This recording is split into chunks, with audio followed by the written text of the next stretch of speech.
relationship with France while also, trying to be its own thing. Right. Well, speaking of trying to be its own thing, I definitely want to hear about the Kanak people. Of course. They're the indigenous Melanesian population of those islands. Yeah, the Kanak people have this really rich culture Yeah. that's really connected to their land and sea. And their clan system is super interesting, too. It has all these traditions and its own way of governing that's been around for generations. It sounds amazing. Yeah. It's just really sad that colonization had such a devastating impact there. Yeah. Like with the introduction of diseases Yeah. that led to that population decline. And then a lot of the Kanak people were displaced too. Yeah, a lot of them ended up confined to reservations. It's a shame. But I'm at least glad that their culture and traditions survived. Absolutely. Yeah. I think that shows how strong and determined they are as a people. For sure. And it's important to note that Kanak culture isn't just this thing of the past. Oh, right. It's still thriving alongside these French influences, so it creates this really fascinating blend. That's cool. So, customary authority exists alongside French law. Exactly. And you still have these traditional practices that go on, like the Bunya feast. Bunya. Bunyuna? Tell me about Bunya. Well, it's this traditional feast where they cook food in an underground oven using hot rocks. Oh, wow. So you've got fish, root vegetables, sometimes seafood, Right. all wrapped up in banana leaves. Well, it's delicious. And they slow cook it for hours. Wow. Yeah, it's a really communal event. It's a way for them to connect with the land and their ancestors and with each other as well. That's amazing. So I can see the harmonious blend of cultures, but I feel like it wasn't always that harmonious. The file mentions this period called the events. The events, yeah. What happened there? Basically, it was a really turbulent period from the late 1970s to the late 1980s, and it was marked by all this violence. Oh, no. Yeah, those who wanted independence for New Caledonia clashed with the French government. Oh, so there's been a strong push for independence. Yeah, it was a time of really intense political activism, and the Kanak and Socialist National Liberation Front, or the FLNKS as they're known, they were really demanding self-determination. So did they get anywhere with that? Did they achieve independence? Well, they established a provisional government in the 1980s. Really? But it was a time of deep division. And tragically, it actually culminated in this event called the Uvea Cave hostage crisis. What happened there? Basically, it was a standoff that ended with the loss of life on both sides. That's awful.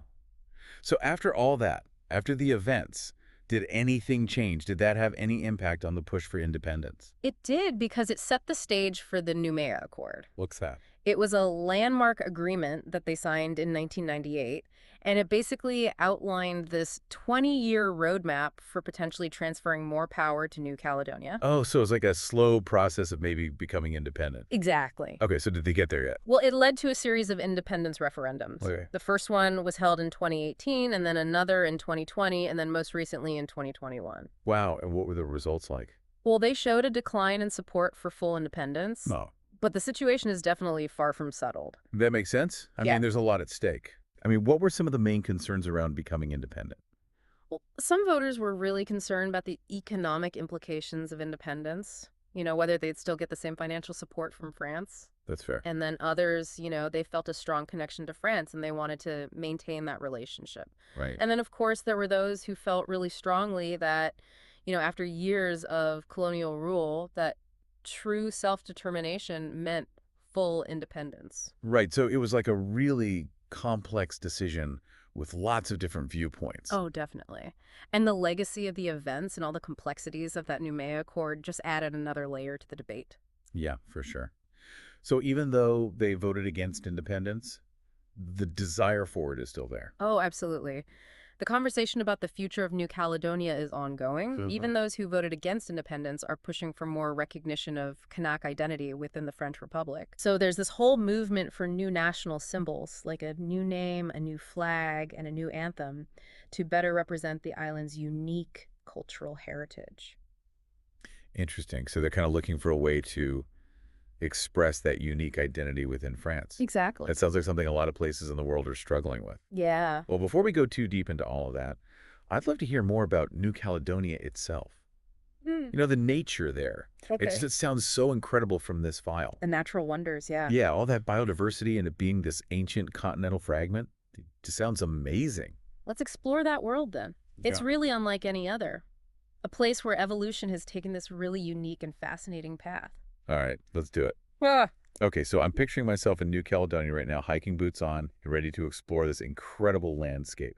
But first, Yeah. before we dive into the specifics, I have to ask, what does this diversity that we're talking about actually look like? I mean, we've got these ancient land masses, Yeah. you know, what can I expect to see there? Well, first of all, you've got more tropical gymnosperm species than anywhere else on Earth. Gymnosperm. Gymnosperms, yeah. They're ancient plants that produce seeds, but not flowers. Okay, so not like the pretty flowering plants that we're used to seeing. Not quite. Okay. But just imagine lush rainforests with these towering canopies. And the sunlight filters through this dense foliage, and it creates this dappled world below. The air is thick with humidity, and you've got the sounds of exotic birds everywhere. That sounds magical. Oh, it is. And amidst all this greenery, you might come across Cyathea intermedia, which is the world's largest tree fern. Whoa, a giant fern. Yeah, it's amazing. Okay, I'm definitely adding that to my list of things to see. And what about the animals? We touched on this a little earlier. Are there any that really stand out? Oh, so many. Give me some highlights. Well, of course, you've got the New Caledonian crow. Oh, yeah, I've heard of them. They're super intelligent. Yeah, they're known for their tool-making abilities, right? Exactly. They craft these really intricate tools from twigs and leaves, and they use them to extract grubs and insects from all these hard-to-reach places. It's amazing how they can figure that stuff out. Yeah. It makes you wonder what other animals out there have these hidden abilities. It's fascinating, isn't it? And then you've also got the kagu. The what? The kagu. Yeah. It's this flightless bird. Okay. It's got this really striking appearance, and it makes this haunting call that sounds a lot like a dog barking. Really? Yeah, it's incredible. Sadly, though, it's the sole survivor of its entire family, so it's a really precious and vulnerable species. I feel like we keep coming back to that vulnerability. The file mentions this challenge of balancing the need to protect these ecosystems with things like the nickel industry, Right. and how New Caledonia has a pretty high CO2 emissions per capita, mostly because of mining. Yeah, it's true. Nickel is a huge part of their economy, but it definitely comes at an environmental cost. Yeah, for sure. It makes you think about that deal between Tesla and the Goro mine. Like how our demand for electric vehicles is directly impacting places like New Caledonia. It's a reminder that we're all connected, Mm. and the choices that we make as consumers have these ripple effects across the planet. That's a good point. It's something we should all be thinking about. But I want to shift gears a little bit and talk about the people living in New Caledonia. Okay. What's everyday life like there? It's this fascinating blend of influences. You could be strolling through a market and find these traditional Kanak crafts right next to fresh French pastry. Oh, that sounds nice. And the food is a mix of French and Melanesian, too. Oh, yeah. The cuisine is amazing. I've got to ask about the Bunya feast again. What's it actually like to experience one of those? It's truly incredible. It's like this sensory experience, the aroma of the food as it's cooking underground, the warmth of the earth when they unearth the feast, and then the communal sharing of the meal. I feel like I could almost smell it. Yeah, it's a really powerful way to connect with the land and the people. It's a tradition that's been passed down for generations. It sounds like it. So besides the food, what are some other ways that French and Kanak cultures come together? You see it in the architecture, the music, everywhere, really. I'm picturing like little French cafes next to traditional Kanak huts or something. Yeah, kind of. Yeah. Like the Jean-Marie Chabot Cultural Center is a great example. Oh, tell me about that. It was designed by this world-famous architect, Renzo Piano, and it was built to celebrate Kanak art and tradition. So modern architecture, but with those Kanak influences. Exactly. That's so cool. What about music? The music scene is great. You might hear traditional Kanak drumming and chanting, Okay. or you might catch a live Kanika performance, which is a genre that blends Melanesian rhythms with modern instruments. Sounds pretty lively. Oh, it is. There's a real vibrancy to the culture, this mix of old and new. It's amazing. Right. But I know we were talking about the political landscape earlier and Yeah. how that hasn't always been harmonious. Yeah, and how that connects to the desire for Kanak identity. Exact. So even though they voted against independence, that conversation's still happening. Absolutely. And there are some really key issues being debated right now. Like what? Well, one of the biggest ones is who actually gets to vote in these referendums. Okay. Right now, there are restrictions based on how long you've lived there. Okay. And some people argue that this disenfranchises certain groups within the Kanak community. So it's not just about independence. It's about making sure everyone has a say. Exactly. And then there's this whole debate about how to best represent Kanak identity within the existing political framework. Right, because even if they don't get independence, they still want their culture to be recognized. Yeah, and that's where this push for new national symbols comes in, the new name, flag, and anthem. It's like finding that balance between honoring their heritage and navigating that relationship with France. It's definitely complex. And remember, this all ties back to what we were discussing earlier about the nickel Well, industry. right, we talked about the environmental impact, but how does that affect the politics? Well, nickel is a major source of income for New Caledonia. And there are concerns about what would happen to that if they became independent. That makes sense. Would they still have that economic stability? Yeah. Some people argue that they need France for that stability. Right. But others believe that true self-determination requires them to be economically independent too. So many things to consider.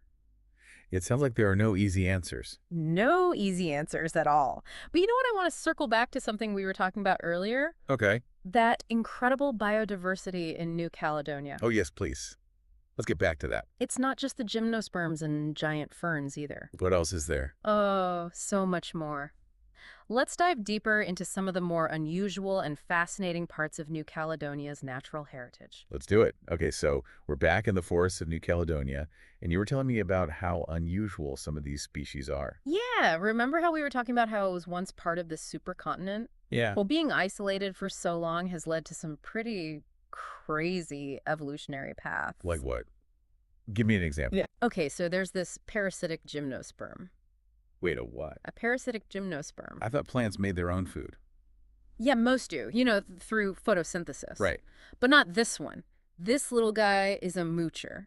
It latches onto the roots of other trees and steals their nutrients. Wow, that's wild. Nature is crazy. Oh, it is. And that's not all. You've also got carnivorous plants, orchids that mimic insects to attract pollinators, and trees that can grow in soil that would be toxic to most other plants. So basically, it's a real-life sci-fi movie. Basically. Okay, so now I'm both fascinated and a little scared. Hmm. Should I be worried about visiting these forests? No, you don't have to worry about being eaten by a plant or anything. Okay, good. Most of the wildlife is pretty harmless. Actually, a lot of the animals are really shy and hard to find. So it's like a real treasure hunt. Exactly.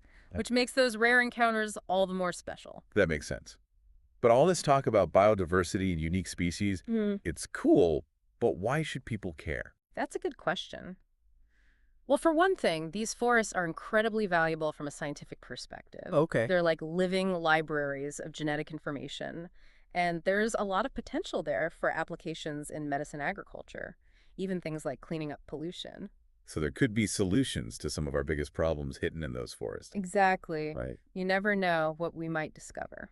That's amazing. Yeah. And honestly, I think just experiencing those forests would be pretty incredible too. Oh, absolutely. Immersing yourself in nature like that, especially somewhere as ancient and untouched as New Caledonia, it can really change your perspective on things. Yeah, it makes you feel small in the best way possible. Exactly. Well, I think that's a good place to wrap up our deep dive into New Caledonia. Yeah. What do you hope people will take away from this conversation? I hope they come away with an appreciation for how interconnected everything is, the history, the culture, the politics, the nature. It all comes together to make this place truly special. I agree. And maybe it'll inspire people to learn more about the hidden wonders in their own part of the world. That would be great. Well, it's been a real pleasure exploring New Caledonia with you. Likewise. I've learned so much. And to all our listeners out there, keep exploring. Dive deeper into what you've heard today and discover the many layers of this incredible place for yourselves. Hey everyone, ready to explore?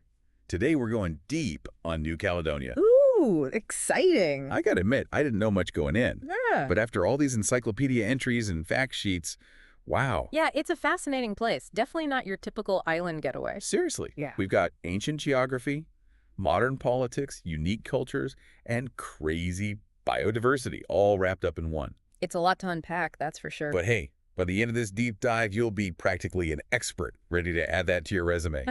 Why not? So where do we even start? I guess the basics, right? New Caledonia, island in the Pacific, east of Australia. Right, but it's not just any island.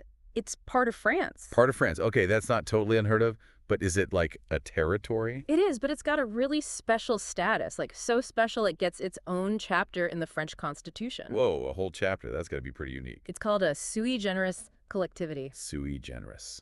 Sounds fancy. Basically means it's in a category of its own. Lots of autonomy, but still tied to France. Own government, legal system, even currency. So way more than just a typical overseas territory. And I'm guessing that unique status has something to do with the indigenous Kanak people?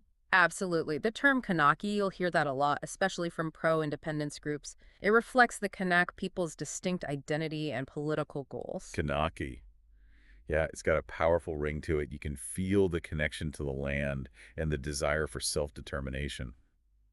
But before we jump into the politics, I'm dying to know more about the ancient history of this place, supercontinents and all that. Right, we're talking millions of years ago. New Caledonia is actually a piece of Zealandia. Zealandia. It's this mostly submerged continent, broke off from Gondwana, like way back when. That's why there's so much crazy biodiversity. Plants and animals you won't find anywhere else. Evolving in isolation for eons. Okay, my mind is officially blown. It's pretty wild, right? So supercontinents, unique species. When do humans enter the picture? The earliest evidence points to the Lapita culture. Amazing seafarers. They arrived somewhere between 1600 and 500 BC. Imagine navigating the vast Pacific with the technology they had back then. Talk about fearless explorers. Crossing the Pacific. Incredible. But those peaceful days couldn't last forever. Enter the Europeans, right? You know it. Captain James Cook, the famous explorer, lands in 1774. He named the island New Caledonia because it reminded him of Scotland. But as with many of these encounters, the arrival of Europeans marked a major turning point, and not always for the better. Sadly, yeah, history repeating itself. What was the impact on the indigenous population? Exploitation came along with exploration. Blackbirding was a huge problem. Blackbirding. Kidnapping islanders and forcing them into labor. Imagine being taken from your home, shipped off to some faraway plantation. Awful. Heartbreaking. Was it any different in New Caledonia compared to other parts of the world? One particularly tragic aspect was the internal exploitation. Kids were taken from the Loyalty Islands and made to work on plantations on the main island, created divisions within the indigenous population on top of the European settler issues. Just another layer of complexity in a really sad chapter of history. And this, of course, sets the stage for French colonization. What happened after the French officially took over in 1853? Well, they established Noumea as the capital, bustling port city, and then, like many colonial powers, they turned the island into a penal colony, sent over waves of convicts. A penal colony. So not just adventurers and settlers, but also people France wanted to get rid of. Exactly. People convicted of various crimes and, establish a French presence. One notable figure who ended up there was Henri de Rochefort, journalist, political activist involved in the Paris Commune uprising, exiled to the other side of the world. Wow. Penal colony in the Pacific. What a story. What was life like for those early settlers, convicts, and the Kanak people, all thrown together? Quite the melting pot of cultures, but not always harmonious. Things got even more complicated in 1864 with the discovery of nickel. Ah, nickel. We know that becomes a big part of the story. How did that discovery change things? Sparked a nickel rush, new wave of laborers from all over. Nearby islands, the New Hebrides, even as far as Japan and Indonesia. Population boom. But also increased tension with the Kanak people. More marginalization, more dispossession of their land. So, resources are discovered, outsiders rush in, and the indigenous population suffers the consequences. A familiar pattern. Right. Did those tensions eventually boil over? They sure did. In 1878, High Chief Atai, powerful Kanak leader, united various tribes and launched a full-on rebellion against French control. Rebellion?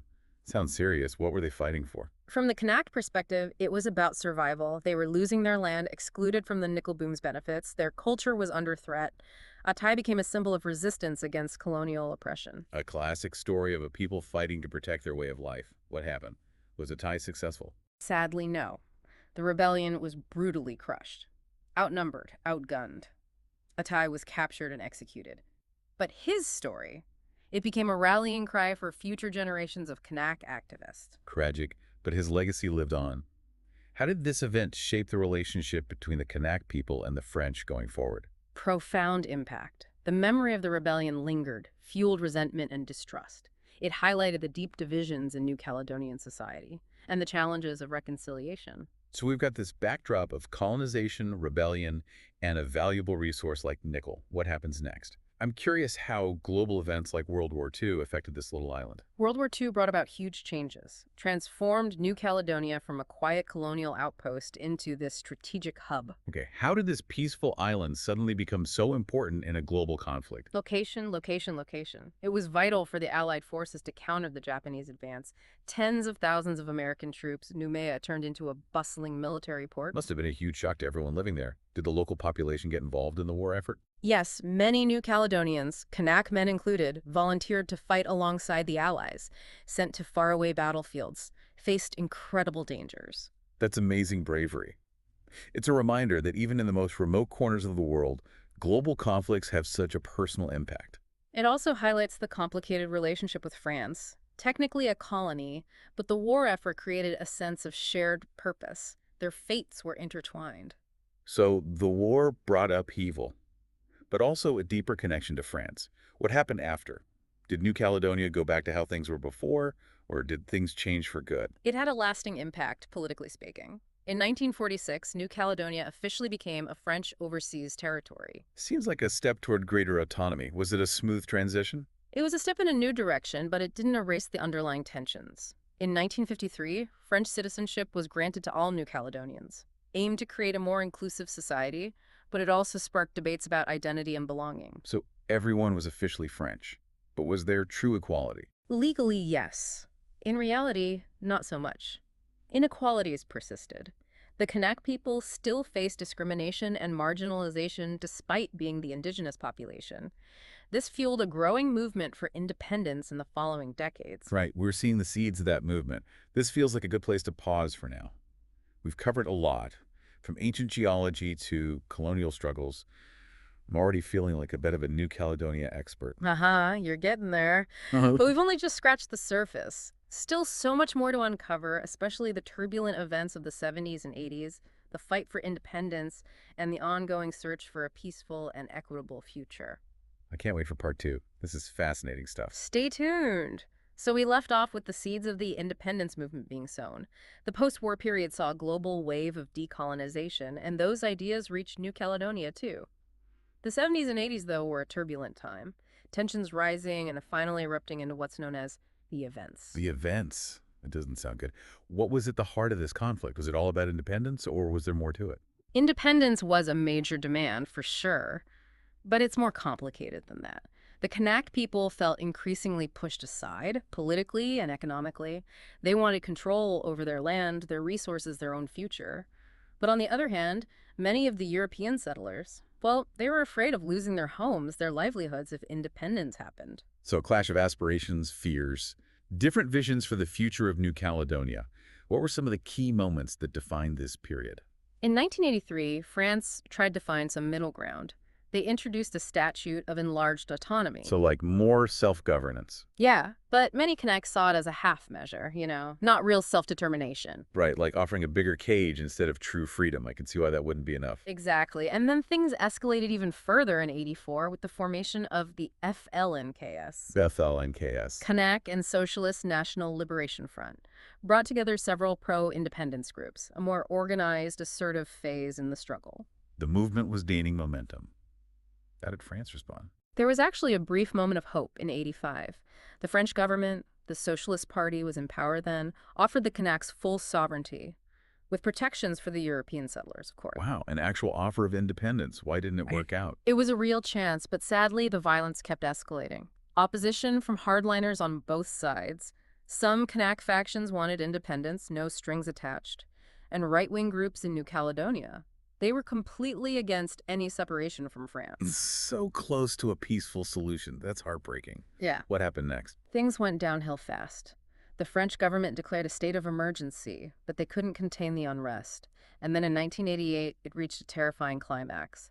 The Uvea Cave hostage-taking. I've heard about that. It sounds awful. What exactly happened? On the island of Uvea, a group of Kanak militants took 27 gendarmes hostage. Their demand? Full independence. A desperate act that captured world attention, and tragically, it ended in bloodshed. Bloodshed, you mean? The French government launched a military assault on the cave. 19 Kanak hostage-takers were killed and 2 soldiers. Devastating. It left deep scars on New Caledonian society, underscored the urgency of a peaceful resolution. Violence begets violence. Everyone loses in the end. But after something so horrific, was there any hope for reconciliation, for progress? The Uve tragedy was a turning point. Horrific as it was, it forced both sides to confront the consequences of conflict. It paved the way for the Matignon Accords, signed later that year in '88. The Matignon Accords, did they work? Did they bring peace? They were an essential first step. Ceasefire, a framework for dialogue and reconciliation. Not a perfect solution, but a much-needed pause after all the turmoil. Hitting the pause button, finally talking instead of fighting.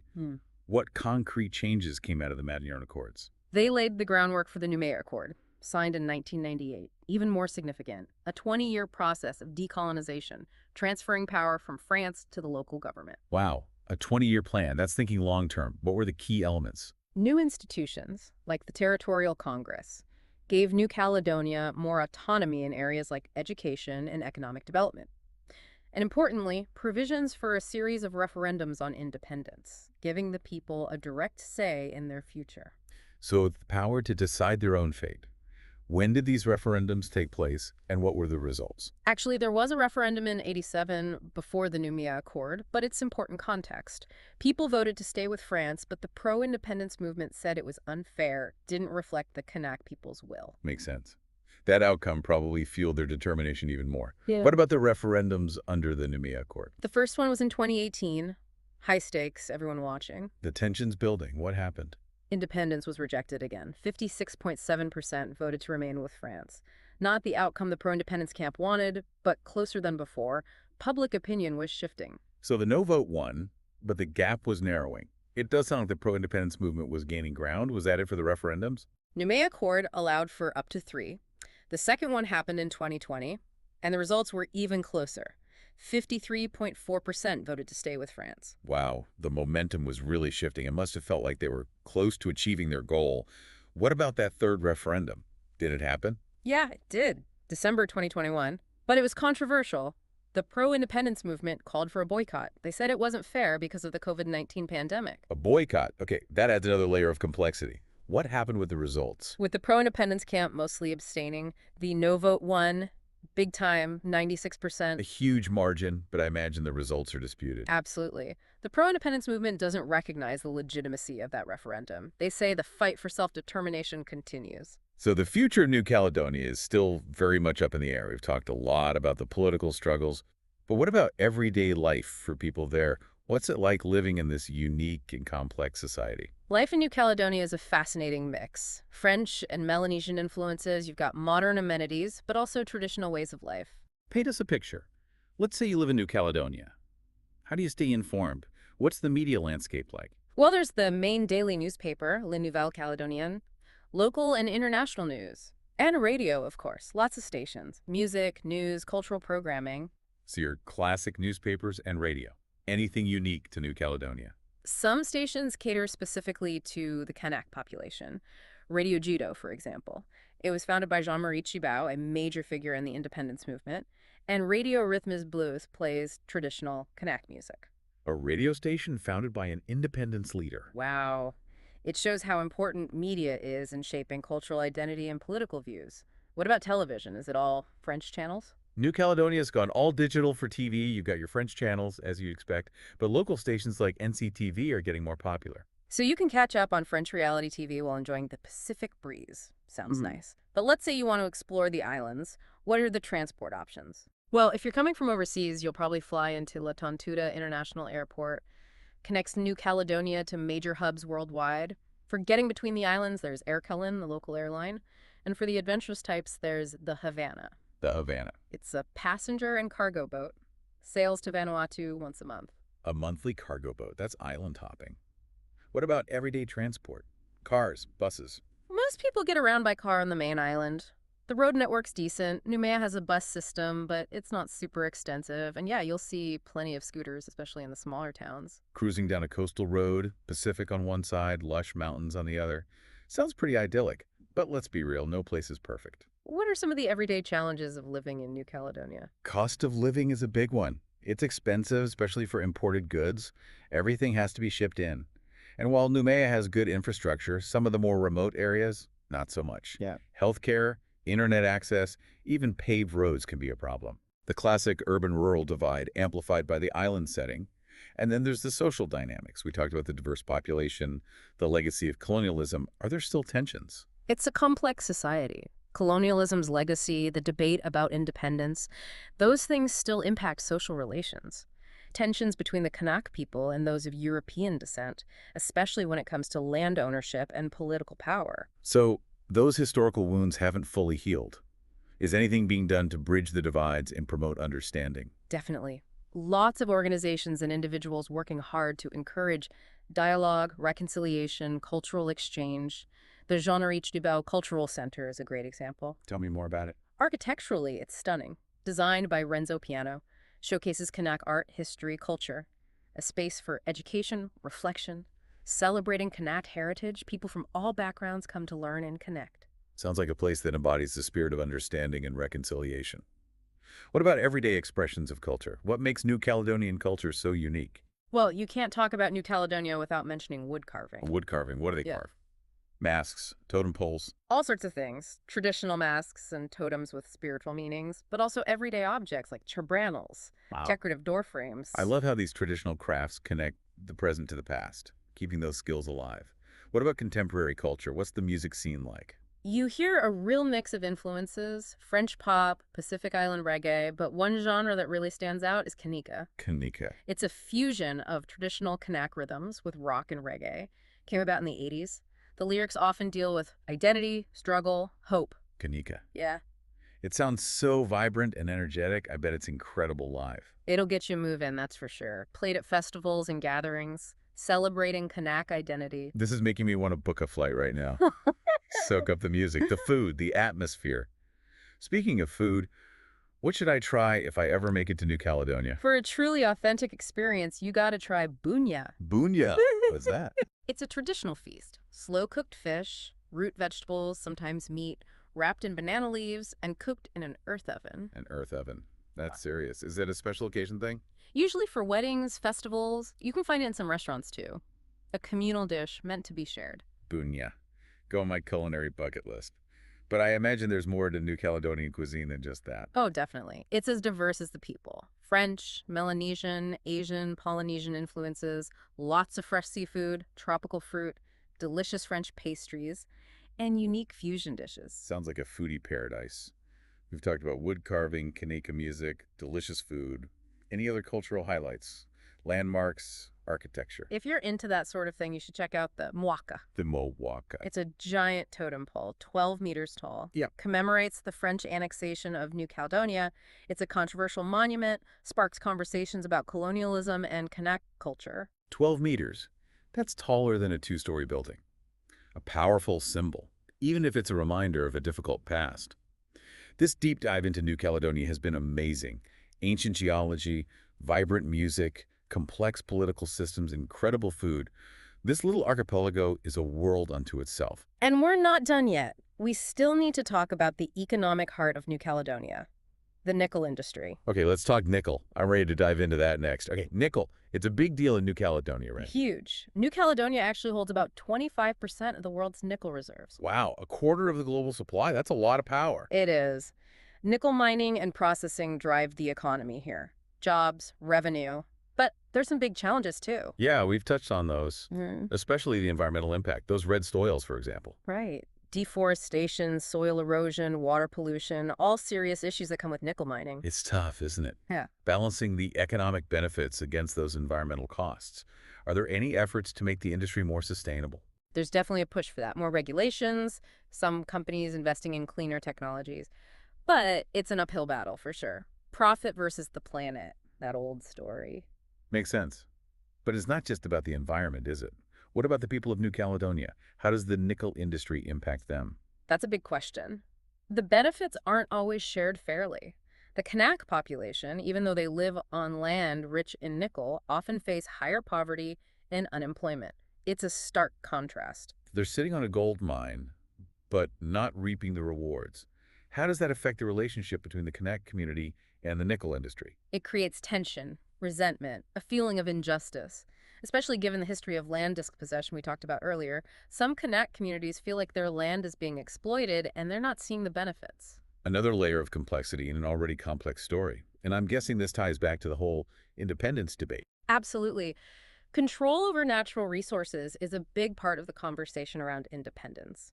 Pro-independence groups say it's essential for true self-determination. They want those nickel profits to benefit the Kanak people, to fund social programs. So it's not just about political freedom, it's about economic empowerment as well. Mhm. What do those who want to stay with France say about all this? Their argument is that the industry relies heavily on French investment and expertise. They worry independence could destabilize things, lead to a decline in the nickel sector, which, they argue, would hurt everyone in the long run. It's a debate with strong arguments on both sides. Really makes you think about what's at stake for New Caledonia. We've covered so much in this deep dive, ancient history, colonization. All right, everyone, ready for another deep dive? Today we're going to be tackling New Caledonia. We're going way beyond any tourist brochures, and we're going to really get into it, the real New Caledonia. The nitty-gritty. Yeah, and the source material we're using today is the CIA World Factbook. Ooh, exciting. Yeah, and Lots to unpack there. we're going to really try to get in and see what makes New Caledonia tick. And just to start us off, did you know that New Caledonia is a French territory? I did. Okay, but it's also an archipelago with, a very interesting mix of cultures. I don't know. I'm kind of intrigued. Where even is New Caledonia? I feel I always get the Southwest Pacific Islands mixed up. Yeah. Well, if you can picture yourself east of Australia, Yeah. you'll find New Caledonia soaking up the sun. It's a collection of islands, hence archipelago, Right, yeah. which always makes me think of pirates, buried treasure. I know.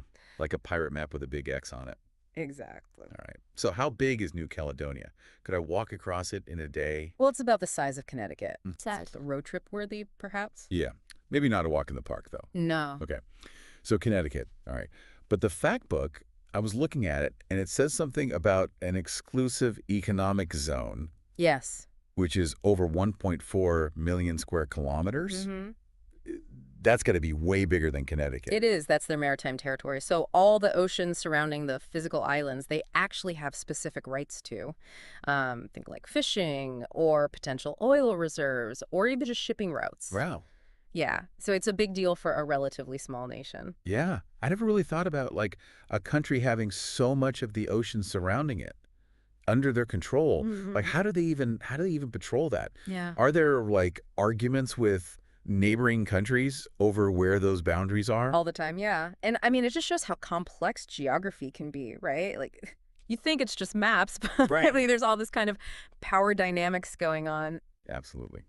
All right, so we've got a pretty good idea geographically where New Caledonia is and how much of the ocean they control. So who lives there? Well, under 300,000 people, which always makes me wonder, like, what it would be like to live in a place where you know everyone, but Right. they have a really diverse population, a mix of Melanesian, European, Polynesian, and Asian. Can you imagine the cultural events, the food scene? Yeah, that sounds like a really interesting mix. Absolutely. I'd love to, like, experience that. What about the language? Is it all French all the time? Officially, yes, French is the official language. And there's something about hearing French spoken on a tropical island. Yeah. It just adds a certain je ne sais quoi. But you also have over 28 indigenous languages still spoken throughout the islands. Wow. So yeah, quite the linguistic tapestry. Really speaks to the history of resilience and the preservation of culture there, don't you think? Yeah, it does. I'm curious, though, with so many languages, how do people from different groups communicate? Like, is there, like, a common language that everyone understands? That's a great question. Yeah. I wonder if it's a mix of French and some commonly understood indigenous phrases. It makes you think, like, how does language shape their daily interactions and sense of community? It'd be fascinating to know more about. Yeah, I guess I take for granted just, talking to whoever. Right. Yeah, so. All right, well, the fact book also mentions some kind of interesting stats about age structure and life expectancy. Yeah, it shows a pretty young population, so there's a potential for growth and development there. And the life expectancy is over 78 years, so they must be doing something right in terms of, like, healthcare or just general well-being. That's good. I'm picturing, like, a really vibrant society with a good mix of, like, that young energy and, like, wisdom from the older generations. Yeah, definitely. All right. So we know where it is. We know who lives there. Now, how do people in New Caledonia make a living? I have a feeling it's probably more than just like the beaches and the tourism. You would be right. More to it than meets the eye. Yeah. Their economy is actually pretty heavily reliant on nickel mining. Nickel mining. That's not the first thing I think of when I think of like a beautiful tropical I island. know, right.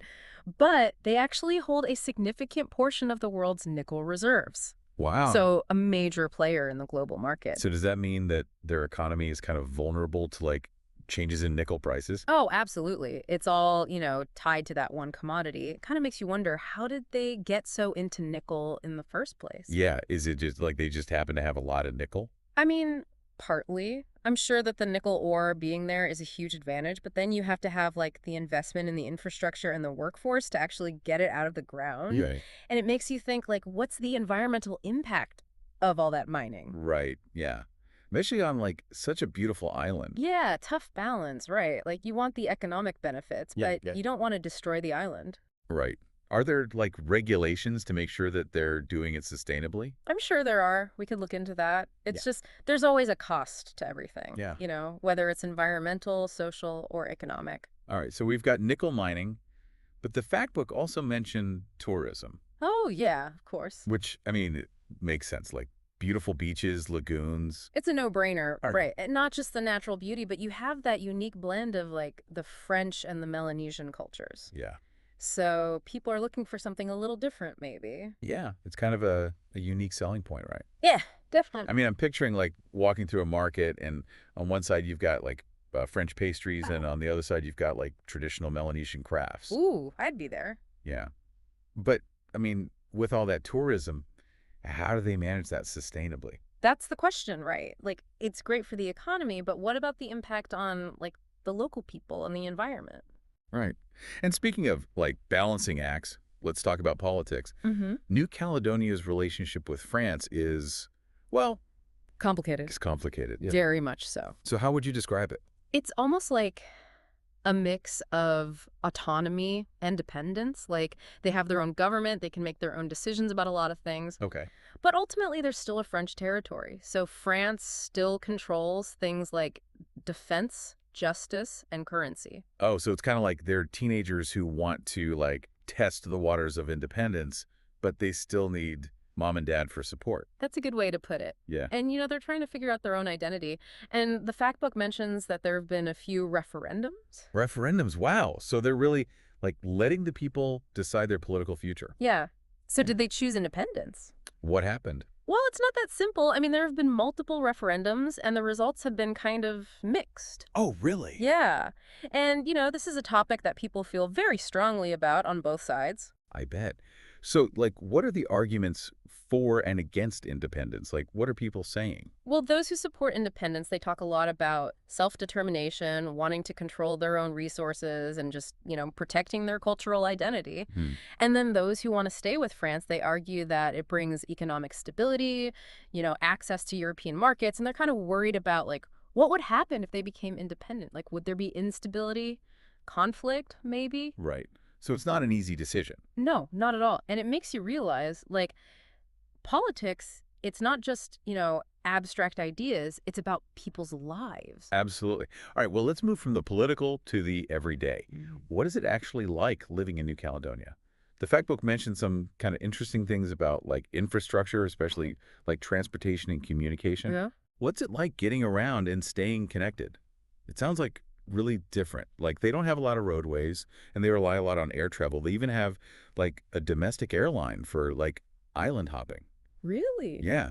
Imagine, like, that's your commute to work. It's a different world, isn't it? Like, we're stuck in traffic, and they're, flying over turquoise waters. I know, right? But I'm sure even island hopping gets old after a while. Probably, yeah. Weather delays, I'd imagine. Yeah, exactly. But hey, at least no potholes. True. That's a plus.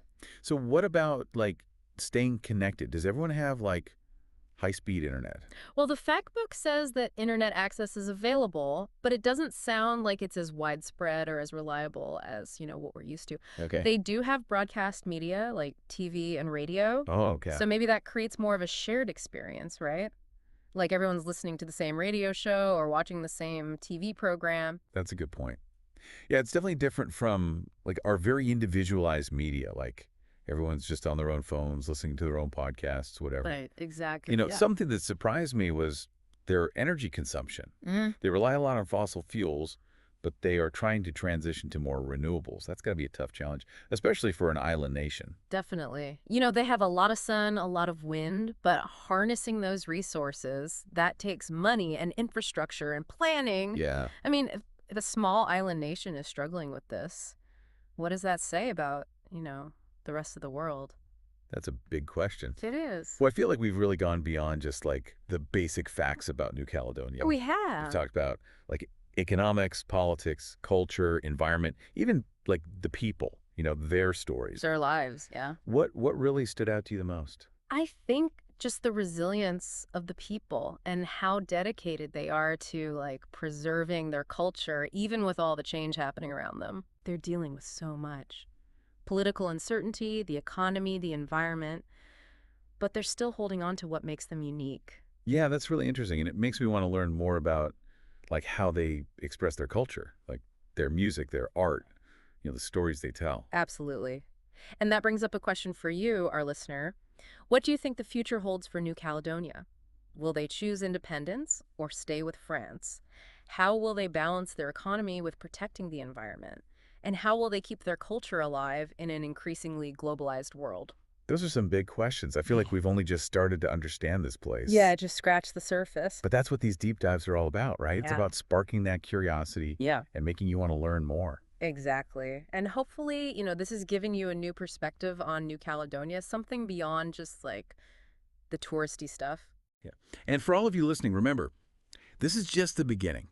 What parts of New Caledonia intrigued you? What else do you want to learn? Don't stop exploring. And hey, maybe one day you'll find yourself on a beach in New Caledonia, sipping a cocktail and thinking about all the amazing things happening on this island. Until next time, keep diving deeper.